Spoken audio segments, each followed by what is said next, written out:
ഞാൻ നിങ്ങളോട് പറയുന്നു, എന്തു ഭക്ഷിക്കും, എന്തു പാനം ചെയ്യും എന്ന ജീവനെക്കുറിച്ചോ എന്തു ധരിക്കും എന്ന ശരീരത്തെക്കുറിച്ചോ നിങ്ങൾ ഉത്കണ്ഠാകുലരാകേണ്ട.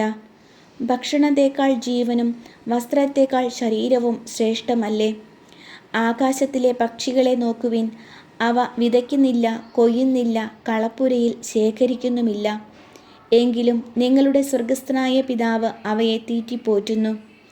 അവയേക്കാൾ എത്രയോ വിലപ്പെട്ടവരാണ് നിങ്ങൾ. ഉത്കണ്ഠ മൂലം ആയുസ്സിൻ്റെ ദൈർഘ്യം 1 മുഴമെങ്കിലും കൂട്ടാൻ നിങ്ങളിൽ ആർക്കെങ്കിലും സാധിക്കുമോ? വസ്ത്രത്തെപ്പറ്റിയും നിങ്ങൾ എന്തിന് ആകുലരാകുന്നു? വയലിലെ ലില്ലികൾ എങ്ങനെ വളരുന്നു എന്ന് നോക്കുക. അവ അധ്വാനിക്കുന്നില്ല, നൂൽ നൂൽക്കുന്നുമില്ല. സത്യമായി ഞാൻ നിങ്ങളോട് പറയുന്നു, സോളമൻ പോലും തൻ്റെ സർവ്വമഹത്വത്തിലും ഇവയിൽ ഒന്നിനെപ്പോലെ അലങ്കൃതനായിരുന്നില്ല. ഇന്നുള്ളതും നാളെ അടുപ്പിൽ എറിയപ്പെടുന്നതും ആയ പുല്ലിനെ ദൈവം ഇപ്രകാരം അലങ്കരിക്കുന്നെങ്കിൽ അല്പവിശ്വാസികളെ, നിങ്ങളെ അവിടുന്ന് എത്രയധികം അലങ്കരിക്കുകയില്ല.